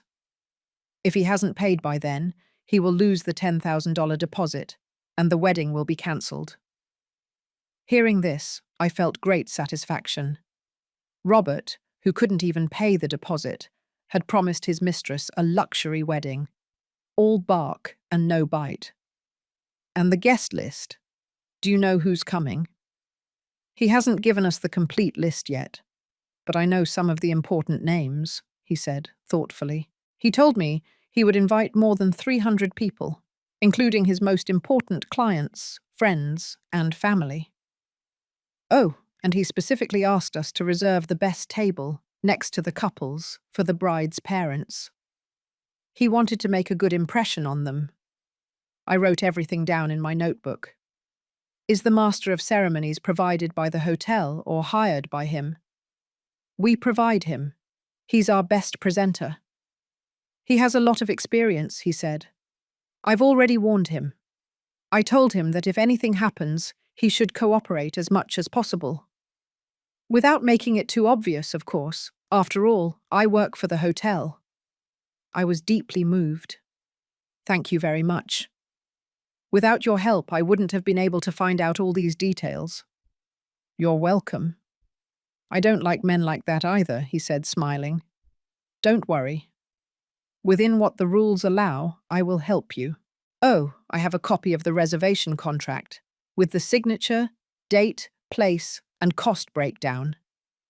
I brought you a copy, in case you need it. I took the copy of the contract. Everything matched what the manager had told me. Robert's scribbled signature was even there. I felt even more confident. After chatting a little more and thanking him again for his help, I left the coffee shop. As soon as I left, I called Leslie and told her everything. That's great, she said excitedly. Now we know everything. If he hasn't even paid the deposit, maybe there won't even be a wedding. And if there is, we can show up there and expose him in front of his clients and friends. Yes, I said, smiling. I even have a copy of the contract, with his signature and the quote. When I show it, everyone will see that he's a fraud. I hung up and called the lawyer.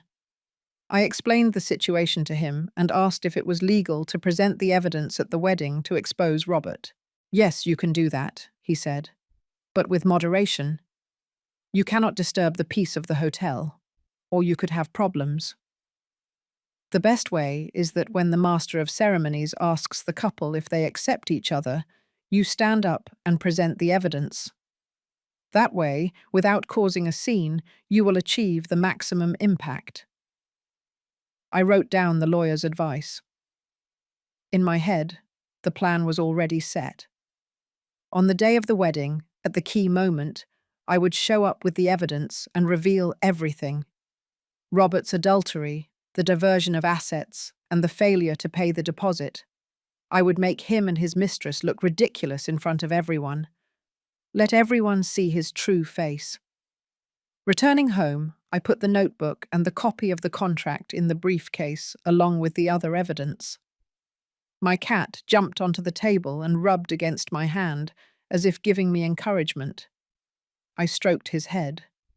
I felt full of confidence. If Robert and his family had tormented me, now it was their turn to pay the consequences. In the following days, while I was getting familiar with my new job at the store, I waited for the results of the lawyer's investigation order. The owner and my colleagues were very kind. Despite knowing my situation, they never judged me. On the contrary, they always helped me, so I would have time to prepare my plan. Every night, upon returning home, I checked the evidence to make sure nothing was missing. Transfer statements, card receipts, the wedding contract, the recordings of the threats from Robert and his family, the screenshots of the conversation with the mistress. Everything was there. Those were my weapons, and I knew that with them I could rip the mask off Robert and his mistress. 3 days before the wedding, the lawyer called me. The investigation order had arrived, and they had already checked the information about Robert's account at the bank. Of the $100,000 he had diverted, 40,000 he had transferred to his mistress, and the other 60,000 he had used to pay gambling debts. Not only had he committed adultery, but he was also a compulsive gambler. It was an unexpected discovery. If I revealed that at the wedding, the humiliation would be even greater. I hung up and looked at the evidence on the table. I felt completely secure. I knew that in 3 days, what was supposed to be a day of celebration for Robert and his mistress would become the day of their greatest shame. I eagerly awaited that day, the day they would pay for everything they had done. I was at the store, arranging the merchandise. My hands were still wet from having been cleaning some apples. The new shipment that morning was incredibly fresh and red. Following the owner's instructions, I had set aside the ones that were slightly bruised to sell them cheaper to the elderly people in the neighborhood. Suddenly, my cell phone rang in my apron pocket. I took it out and saw that it was Robert's number again. I knew instantly. He had smelled something. There were only 3 days left until the wedding. Just the day before, the lawyer had called me to tell me that in addition to the $40,000 transferred to his mistress, they had tracked a withdrawal of $60,000 in cash that had ended up in a casino account. It was proof that he had used that money to pay gambling debts. I printed that evidence and added it to the rest of the documents. My intention was to unleash everything at the wedding to give him no escape. I dried my hands and went to a corner of the store to answer. As always, I activated the recorder. With him, no caution was too much. "Audrey, what the hell are you plotting behind my back?" His voice, on the other end, was a shout that pierced my ear. He sounded even angrier than the time I exposed him at the coffee shop. In the background, I heard his mistress complaining. They were surely arguing about the deposit money. "I'm warning you. Don't you dare think I won't find out. You plan to come to my wedding to cause a scene, don't you? Well, not in your dreams. If you dare to set foot there, you'll be sorry." I leaned on the doorframe, watching the neighbors enter and leave the store, and I purposely lowered my voice to sound intimidated. "What are you talking about? What time would I have to cause a scene? I'm swamped with work at the store. I don't have time to think about your things. Don't try to fool me. I don't believe you." His voice became more urgent. "Someone from the hotel told me. Someone has been asking about the details of my wedding. Who else could it be but you? And my mother told me that yesterday at the market, the neighbors told her you hired a lawyer to sue me. Are you planning to humiliate me at my wedding? Audrey, I'm warning you. Don't cross the line. We're already divorced. Do you really want this to end so badly?" I smiled inwardly. He had found out something, and that's why he was so nervous. I sighed on purpose, with a tone of voice that sounded offended. "I hired a lawyer for the asset issue, not to ruin your wedding. Besides, your wedding is a happy day. Why would I go and spoil the party? Don't worry. I won't go that day. I have to work. The store is packed. Really, swear it." His voice softened, but the distrust was still noticeable. "If you dare to deceive me, I'll go to your store and make sure you can never open it again." "Why would I deceive you?" I lowered my voice, feigning fear that the owner would hear me. "It took me a lot to find this job. I just want to work peacefully and not get into more trouble. Get married peacefully, I won't bother you." He asked me more questions to make sure I wouldn't go. He even asked me to swear it. I played along. "I swear, I won't go." On the other end of the line, I heard a sigh of relief, and I even heard him tell his mistress, "See? I told you she wouldn't dare to come." I almost laughed out loud. The idiot really believed I was afraid of him coming to my store to cause a scene. If he dared, I would call the police instantly. With the warning he already had, he wouldn't risk it. I hung up, saved the recording, and sent a copy to the lawyer and Leslie. In less than 2 minutes, Leslie called me. "What a bastard," she said as soon as I answered. "He still dares to threaten you.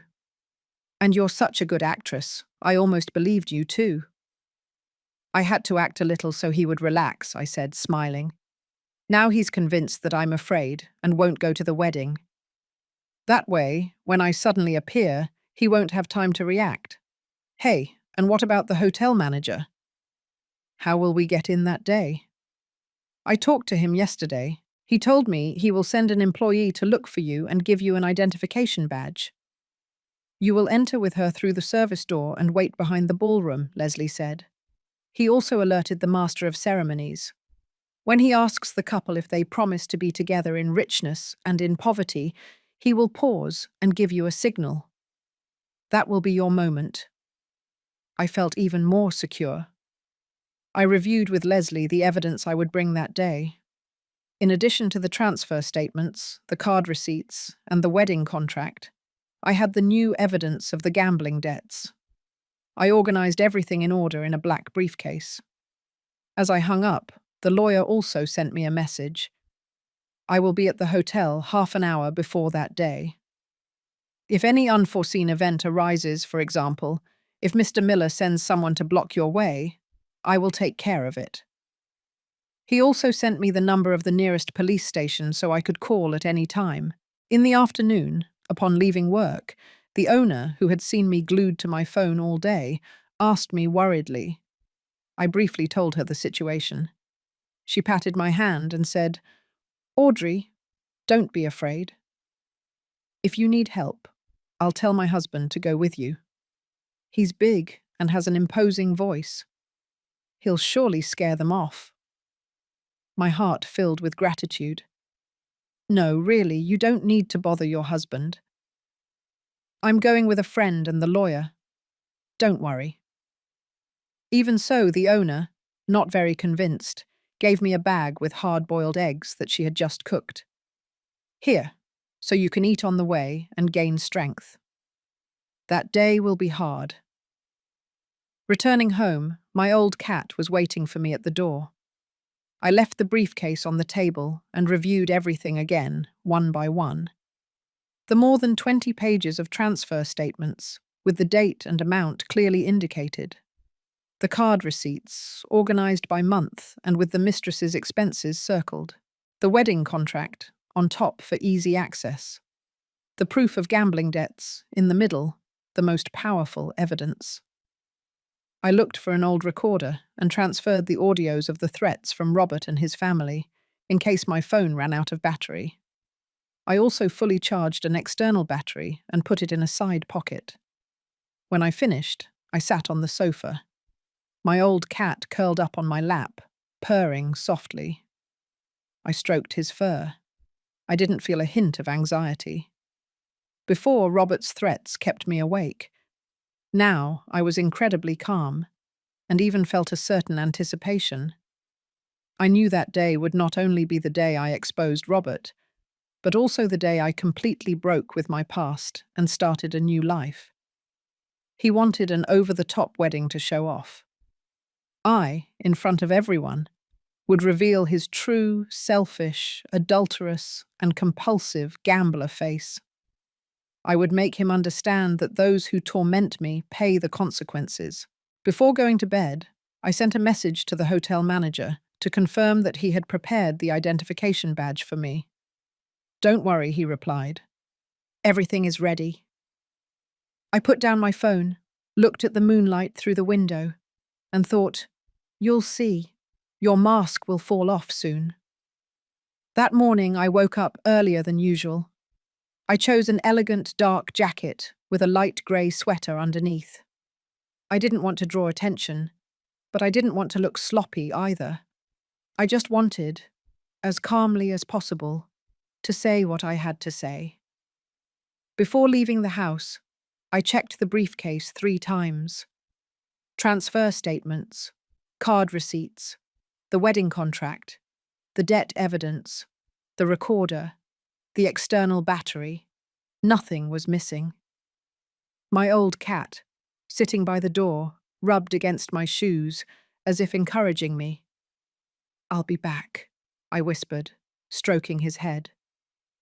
As agreed, I arrived near the hotel an hour early. The lawyer was already waiting for me on the sidewalk, with a black leather briefcase containing copies of all the evidence. A few minutes later, Leslie arrived. She had even brought a small folding chair, in case I got tired of standing. We sat down for a moment at a nearby store. The lawyer went over the plan with me one more time.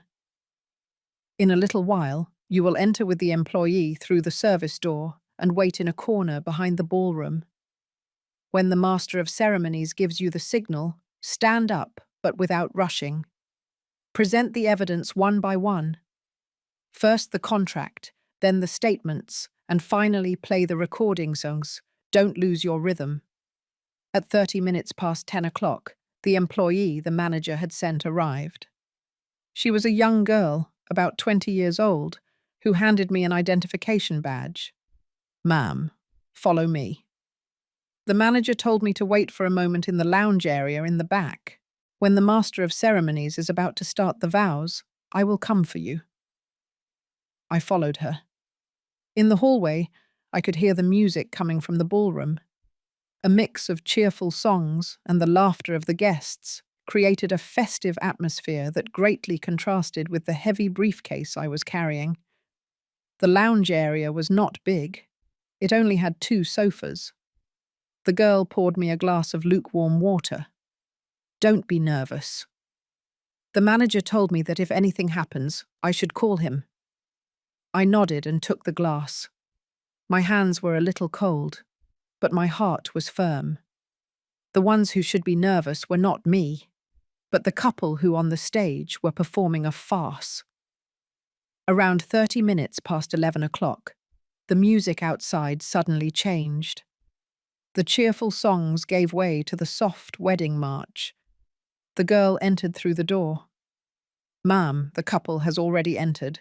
In 10 minutes, the master of ceremonies will begin the vows." I stood up, wiggled my fingers, and left the zipper of the briefcase slightly open so I could easily take out the evidence. Shortly after, through the slightly open door, I heard the master of ceremonies' voice, warm and clear. "Ladies and gentlemen, dear friends, today is a day of celebration for the happy couple. In the presence of your loved ones, I ask you, do you promise that from today, in richness and in poverty, in health and in sickness, you will love and respect each other and never abandon each other?" It was the moment. My heart raced. I followed the girl out of the lounge area and discreetly entered the ballroom through a back door. The guests in the back rows, focused on the stage, barely noticed me. I advanced slowly through the aisle. About 7 or 8 meters from the stage, the master of ceremonies asked again, "Bride and groom, do you agree?" Robert, in an impeccable suit and a radiant smile, was about to answer. "I don't agree." My voice, although not very loud, was enough for those around me to hear. "He won't agree. If he hasn't even paid the deposit for this wedding, by what right is he going to promise not to abandon anyone?" My words caused a deathly silence in the ballroom. The music stopped. All eyes were fixed on me. Robert's smile froze on his face. He turned to look at me, his eyes wide. "Oh, Audrey, what are you doing here? You said you wouldn't come." "And you believed it?" I said, as I advanced step by step until I was standing in front of the stage. I took the wedding contract out of the briefcase and showed it to everyone. "Look at this contract. It clearly specifies here that the total cost of this wedding exceeds $100,000 and that the deposit should have been $20,000. However, he only paid $10,000, and to this day, he still owes the rest. Yesterday, the hotel called him to demand payment, threatening to cancel the wedding. He promised the bride a luxury wedding, And he told all of you that he was a successful man. But the reality is that he didn't even have the money to pay the deposit. If that's not deceiving you, what is? A murmur ran through the ballroom. The guests started whispering. Really? A wedding without having paid the deposit? What a phony. The mistress, in her white wedding dress, looked like all her makeup was about to run. She grabbed Robert's arm and whispered to him, "Robert, is what that woman is saying true? You told me you had already paid the deposit." Robert, nervous, pointed at me and shouted, "Liar. I paid for everything a long time ago. That contract is fake. You came here to cause a scene." Fake? I took out the hotel bank statement, which clearly showed a deposit of only $10,000. Well, look at this. It's the hotel statement. Only $10,000 was deposited. Where is the $20,000? If you've paid for everything, show the transfer receipt. Robert turned red as a tomato. He put his hands in his pockets, but he didn't take out any evidence. He couldn't. At that moment, my mother-in-law, sitting in the front row, stood up and pointed at me, shouting, "Damn harpy! You came on purpose to ruin my son's wedding. I'm going to kill you." She tried to lunge at me, but the lawyer stopped her. "Ma'am, calm down. Let's talk things through calmly. If you try to assault her, we will call the police." Blocked by the lawyer, my mother-in-law threw herself onto the floor and started crying and screaming. But this time, no one paid attention to her. All the guests were focused on Robert's story. Ignoring my mother-in-law, I took out another stack of documents, the evidence of the asset diversion. And look at this.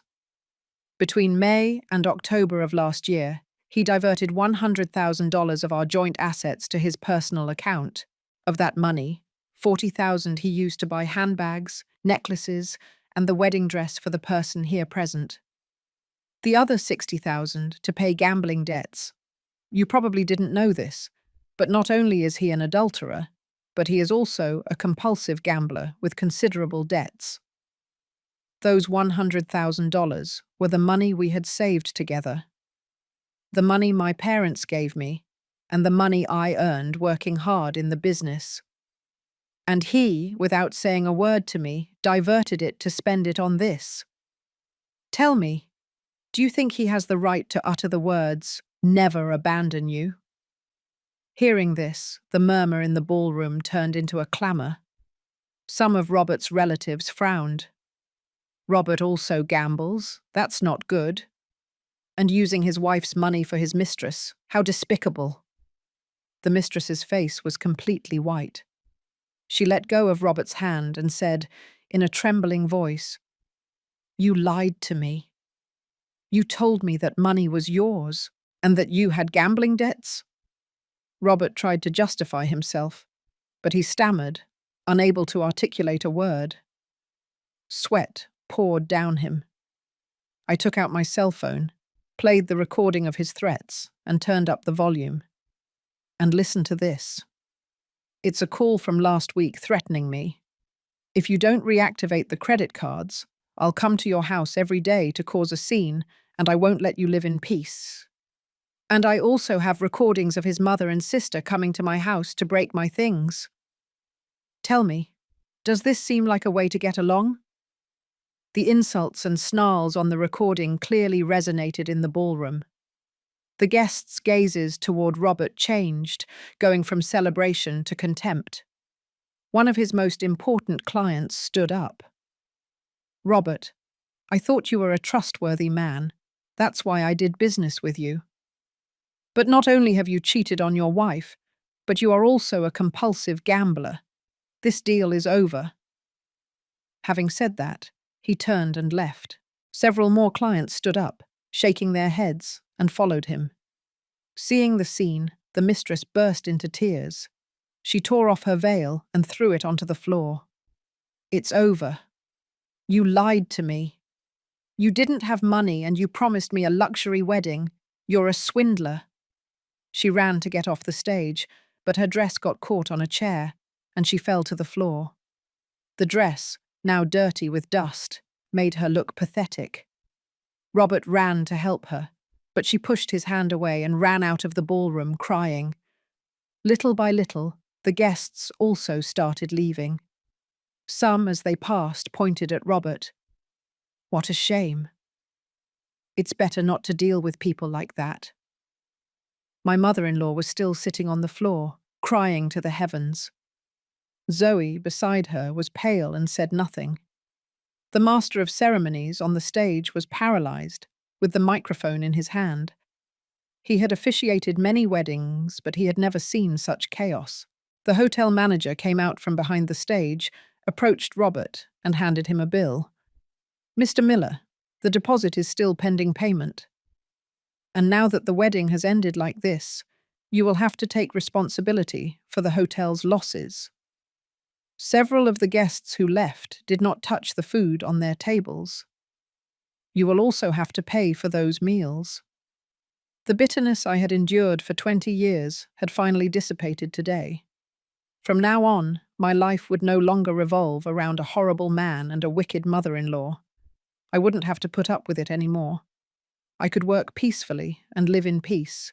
I was finally going to live for myself. Epilogue: Life after the storm. That day, returning from the hotel, the sun cast a long shadow at my feet. Leslie handed me a bottle of iced tea. Opening it and taking a sip, the fresh, sweet flavor ran down my throat, and I felt that the rage accumulated over 20 years had finally dissolved. The lawyer told me that he would file the evidence again with the court to request a writ of execution. The goal was for Robert to return the $100,000 he had diverted, the compensation for damages to the hotel, and the assets that had not yet been divided, as soon as possible, without leaving a single cent behind. The three of us didn't stay long. We went to a small restaurant, ordered 3 bowls of hot chili, and as we ate, no one mentioned Robert's family. It wasn't worth it. About 2 weeks later, the lawyer called me. The court had issued the writ of execution. Robert had a 15-day deadline to return the $100,000, pay the hotel about $8,000 in compensation, since, after the disaster, the hotel had to return some deposits and clean the ballroom and divide the assets. "And if he doesn't pay?" I asked. "Do you think he'll dare not to pay?" The lawyer laughed. "His construction materials business, without clients, closed a while ago. Furthermore, he owes a supplier more than $10,000. If he doesn't pay us, the court will seize the car that is in his name. Then he won't even have a means of transportation." Later, I found out from the neighbors that Robert had to sell the car to pay his debts. He got a little more than $20,000. A part he paid to us, another to the supplier, and with what was left, he couldn't even pay the rent. In the end, he moved to a small, dark basement on the outskirts, nothing like the ostentatious man he used to be. Someone saw him at the market, in an old, faded jacket, hesitating in front of a cheap vegetable stand.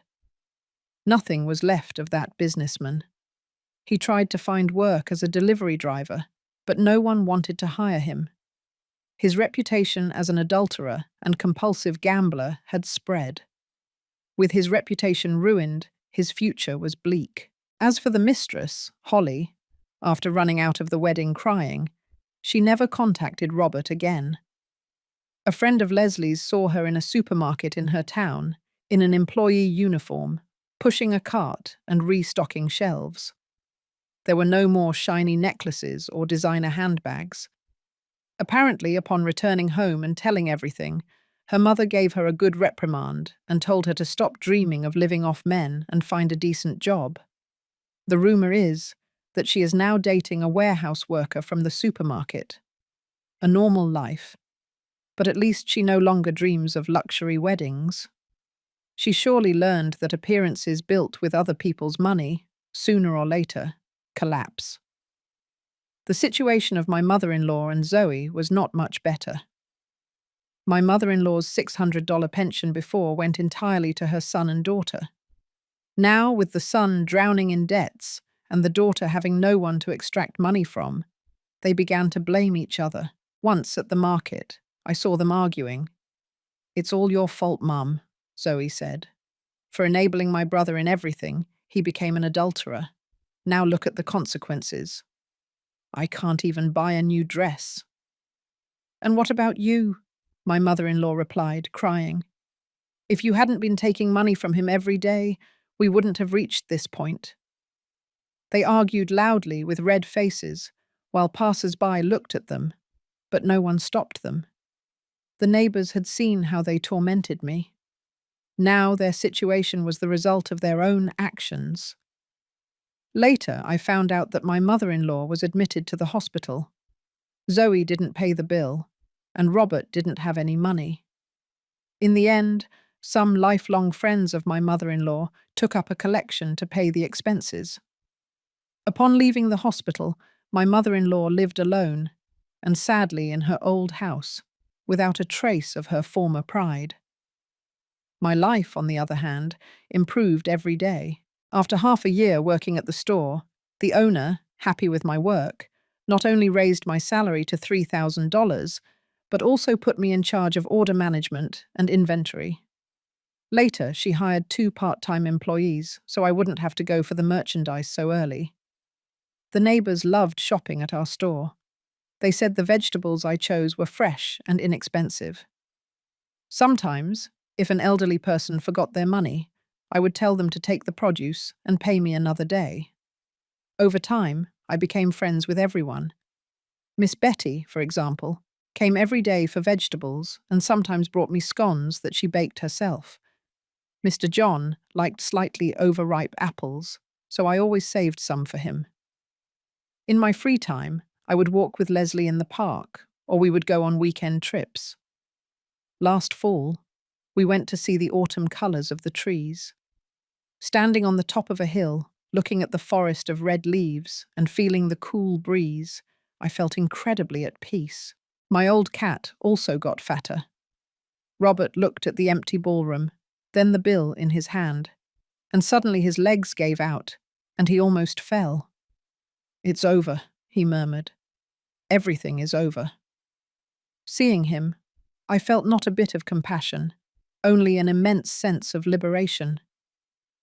I put the evidence in the briefcase, looked at the lawyer and Leslie, and turned to leave. As I passed by my mother-in-law, she was still crying. I didn't stop or look back. First, no matter who you live with, always keep all the receipts and documents for the house. Don't think, as I did before, that trust is enough in a marriage. When you have to defend your rights, those are the most effective pieces of evidence. If I hadn't kept the accounting ledgers and the card receipts, I would never have recovered that money. Second, if someone mistreats you, don't put up with it. If you concede once, they will see you as a weak person, and the next time will be worse. Every afternoon when I returned from work, he was waiting for me at the door, and as soon as I opened it, he would run to rub against my legs, sometimes bringing me a toy so I would play with him. Before, the house was always full of arguments. Now, I finally lived in silence. Once, Miss Betty told me that her daughter argued a lot with her husband, that he mistreated her, and she didn't know how to defend herself. After thinking for a moment, based on my own experience, I gave her some advice. Economic independence gives you a voice and stability. Fourth, a true friend is worth more than anything. If Leslie hadn't found me a lawyer and a job throughout this time, if the lawyer hadn't defended my rights, if the store owner hadn't supported me, I would never have gotten through it. Surround yourself with good friends and help each other in difficult times. Life will be much easier. And fifth, if a marriage is irreparable, don't cling to it. It's better to cut your losses. I endured 3 more years with my ex-husband, and every day was more bitter and painful. After the divorce, I went through many difficulties. But my life is now 100 times more peaceful. Life is only a few decades long. Don't torment yourself over someone who is not worth it. Miss Betty, after listening to me, nodded. You're right. Before I thought that by putting up with it a little, things would pass. Now I see that they won't. These words were lessons I had learned the hard way, realizing what was important after losing it, learning to live after having suffered. Now, every morning, I arrive at the store early. I arrange the fresh vegetables and fruits. Seeing the neighbors come to shop and chat happily fills me with satisfaction. At night, when I close the store and return home, I prepare myself a bowl of hot soup, with my old cat keeping me company. Seeing the streetlights turn on through the window, I feel that life, truly, is worth living. I know that everything horrible I went through was like a nightmare, but the nightmare is over, and dawn has broken. From now on, I will live for myself. A happy, peaceful, and much better life than before. And so, friends, concludes Audrey's journey, a story with an ending where justice is not an abstract concept, but a palpable reality. The traitor fell, the greedy paid their price, and our brave protagonist found true peace in her new life. But this story leaves us with something more than satisfying revenge.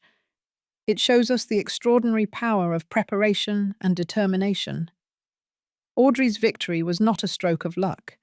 It was forged in the meticulous accounting ledgers, the carefully saved receipts, and the record button pressed at the right moment. Those were the silent weapons she accumulated during her years of patience. And when she finally reached her limit, they became irrefutable evidence that completely demolished her ex-husband's lie and arrogance. Furthermore, Audrey's greatest victory was not the moment she exposed Robert at the wedding, but the peaceful mornings at the organic products store, the warm afternoons in the company of her old cat, and the freedom of being financially independent and the owner of her own life. She proved that the best revenge is not to make the other person suffer, but to build an infinitely happier life for oneself. Audrey's story leaves us with a profound lesson. Never underestimate the silence of a woman, because when she decides she won't endure any more, her strength can move mountains, and the light of truth will finally overcome the darkness. Thank you for joining us. Don't forget to like and subscribe to our channel. See you in the next story.